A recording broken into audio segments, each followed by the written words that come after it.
Hi there ladies and gentlemen, thank you very much for watching. Welcome back to the DutchRC channel.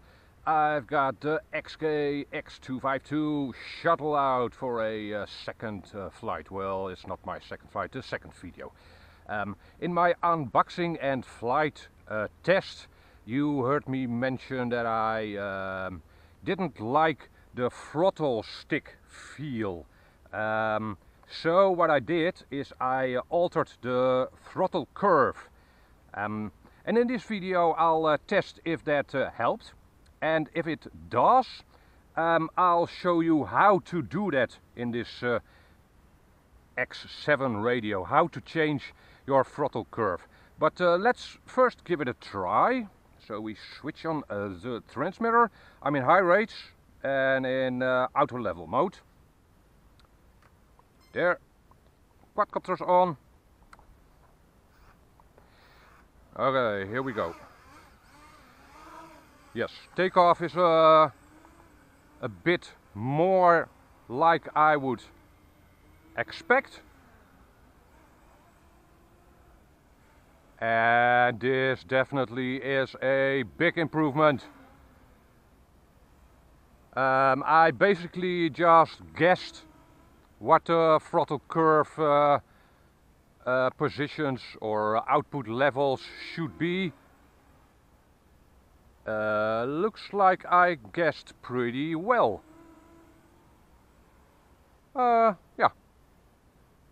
bit lucky there, bit of experience. Now, so this works out well for me. Now I can fly it well. This XK X252. And like I said, I'll show you how to do this in a minute. And if you get this quadcopter, I would suggest doing that, altering that throttle curve. For me, it's very beneficial because it now flies more like my other quadcopters, or the throttle stick feel is more like my other quadcopters. So I don't have to constantly adjust, readjust for every quadcopter I fly. But even if you only fly this X252, obviously not everyone reviews quadcopters all the time and other things.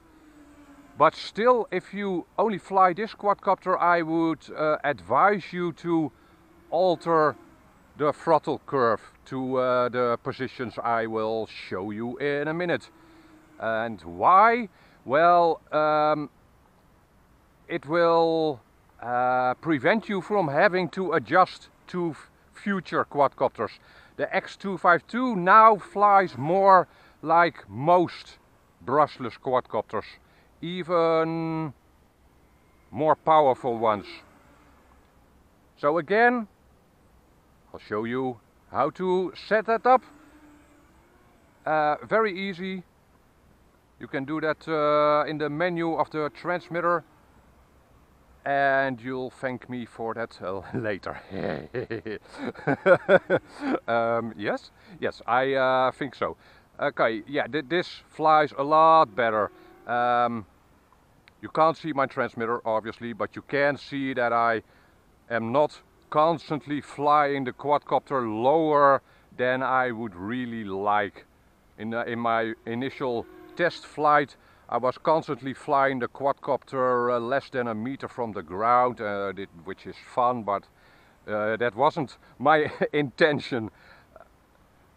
And there's another benefit, well, for me at least. Now I can easily do flips, now I can do manual flips and catch it once it has completed its flip.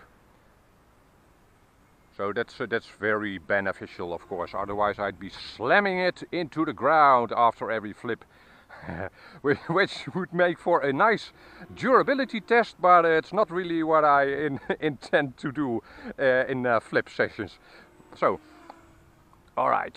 Yeah, this way the quadcopter flies very nicely. I'm having a good time flying it now.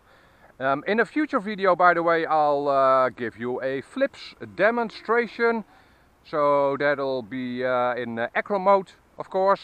I'm still flying it in auto level mode now. And yeah, like I said, this works out. Now let's go back to the studio and then I'll give you a close-up look on the radio and show you how to set this up. Here we go. Alrighty, so here's that X7 radio that comes with the X252, and let's have a look at that throttle curve.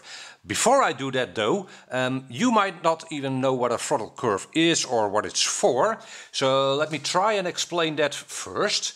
Over here I've got my throttle stick, and you might want a bigger amount of punch in the first half of your stick movement, like so. Without a throttle curve, having the stick at 50%, halfway up, should mean 50% throttle, right? And all the way up 100% throttle, and all the way down 0% throttle. And I have it at around 25% now. Ordinarily that would mean 25% throttle. However, there is a step between this gimbal and what is actually being sent out to the quadcopter.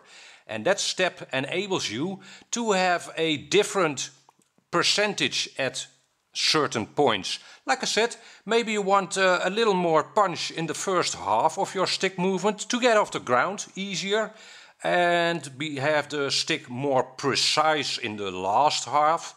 So have it less percent of movement in the last half, and you can set that up with a throttle curve. And X252 actually comes with a non-linear throttle curve out of the box. So and like I mentioned before, I did not really like that default throttle curve, so I changed it, and in this video, or in this part of the video, I'll show you how to do that. So let's switch the transmitter on, and I'm gonna zoom in on the screen a bit. Alright, to get into the settings of this radio, you hold on to the mode button on the left of the screen over here for 2 seconds. There. Now I'm in the settings mode, and if I now turn this dial on the right of the screen clockwise, the first option is reverse, second option is dual rates, third option is exponential, and then we have T-curve, which is throttle curve. And if I now press down on that dial button on the right, I can now change the settings of this throttle curve. You can see that the 1 is blinking, and this is the setting of that first entry in the throttle curve. 1 is having the stick at 0 throttle. So the output of this transmitter at 0 throttle will be 0 throttle.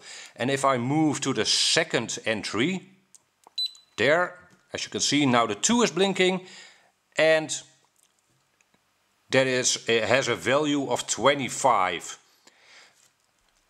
Have it, and and if I press down on the dial button on the right now, I can actually change this value.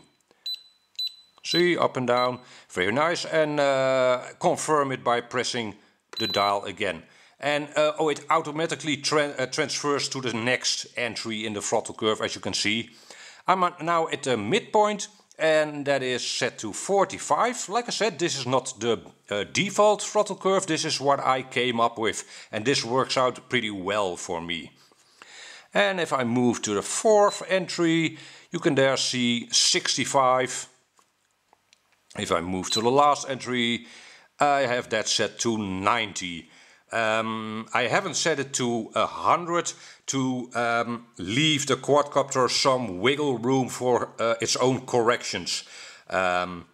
If you'd be flying a quadcopter at 100% throttle, it wouldn't have leeway or room to play to auto level or compensate for movements that is not intended by you. So yeah, that's it. And if you want to exit out of this menu, you just press the back button over here, there, and once again. And now I'm in default flying mode again. So that's it. That's my throttle curve, and that's how you change that. Very simple, I think. So hope that helped you out, and hope to see you back in another video. Bye bye.